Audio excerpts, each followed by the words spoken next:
Hey everybody, welcome back to the channel. I've been getting a lot of requests lately and questions about the truck sitting right here. And I think we decided now that we're going to start a build series on what our plans are, what we've done so far, where we came from, and what we plan on doing as far as racing, street driving, so on and so forth. So let's get to it.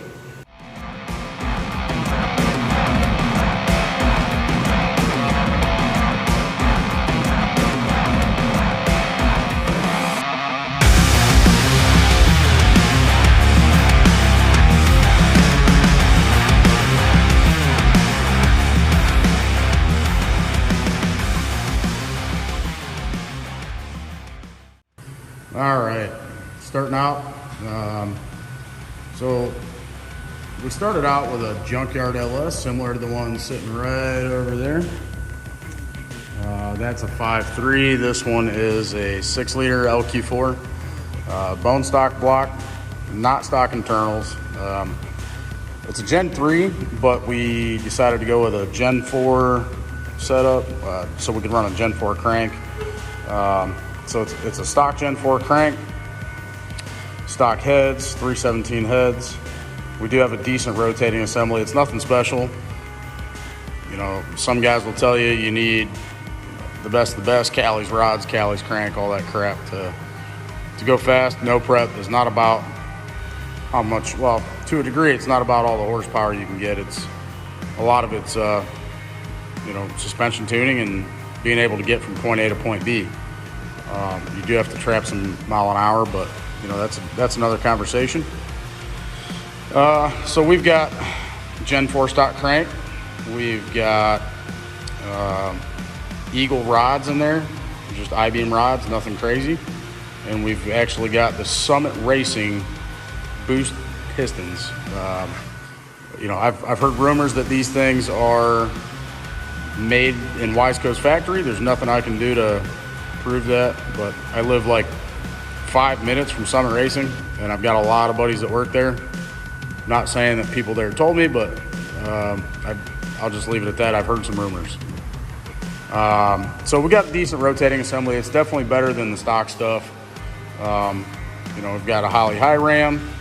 We've got a Share Fab air-to-water intercooler, which is probably the nicest piece on this whole truck.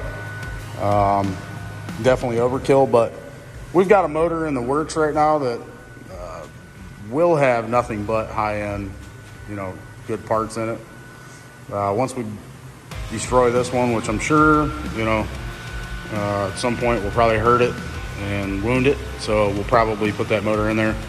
It's being built right now, so when it's done over the winter, at some point we will pull all this stuff out and either we may sell this, we may raffle this motor off. It won't include the hot side or anything like that, or the cold side, but you will have a decent motor as long as we don't kill it. So hit that subscribe button right down there, hit the like button, share the video. We appreciate it. Without viewers and good content, there's no point in making all this stuff. So please hit that subscribe button. I appreciate that.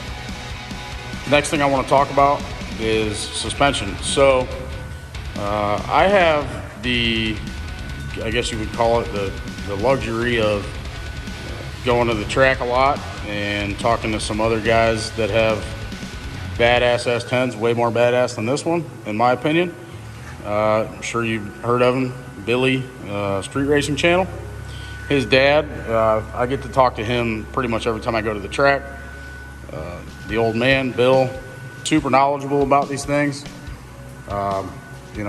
They've tried all kinds of stuff to get that S10 to go straight and transfer weight good and all that stuff. And, I take what he says pretty serious because he's been doing this for a long time, a lot longer than I've been alive. So right now we have pretty stock suspension up front. We've got some drop springs and we've got some 90-10 drag shocks, but nothing crazy. We definitely plan on running double adjustable shocks front and back. Right now it's got single adjustable coilovers in the back, but we'll go over the rear suspension when I get it up in the air. But yeah, right now it's sitting. It sits good when it sits down, but the suspension is definitely rough, and it's not what we want. We want as much wheel travel or as much suspension travel in the front as possible. So as I get more into it, you guys will be able to see that. I plan on covering all of this in some of the videos in the future here soon. So if you guys are planning on running any kind of no prep racing, suspension travel in the front is key to get these things to go down the track from point A to point B quickly. You got to be able to move the weight. You got to have a ton of suspension travel in the front end. All right, here's the interior on this truck. The main reason I bought this truck is because it was super clean. You'll see when I get it up in the air. But the interior it's a full interior. It's not gutted. Factory dash is in really good shape. It's got a dash pad on it. I've taken the dash pad off and it's still in good condition. There's no cracks or anything in the dash. And I could tell that the guys before me took really, really good care of it. Everything works in this truck all the way down to the door buzzer. So I want to retain that as much as possible. We will run 2 seats. I'm getting cage work done in November, and we're planning on running an 850 cert cage. Might wind up going with a 750 after I talk to some people, but for now that's what we're doing. We're doing a main funny car hoop or top fuel hoop, whatever you want to call it, and down bars in the back and the front. So that's going to be coming up here in November. One of these videos here is coming up. We're going to be doing a video on the installation of this radiator.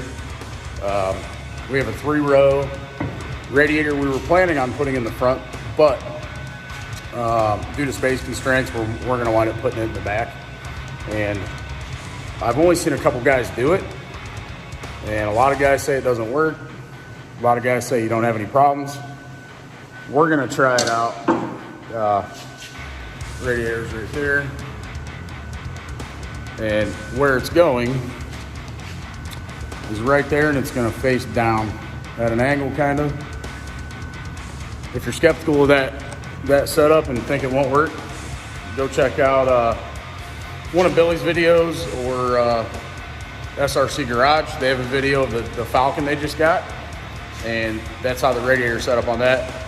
They get less airflow than I do probably underneath, I would imagine, and they have no overheating issues. So that's what we're going to try. If it doesn't work, then we'll move it around, but for now, that's what we're going to try out. That's it for now, guys. Like, comment, subscribe, and we'll be back for the next one.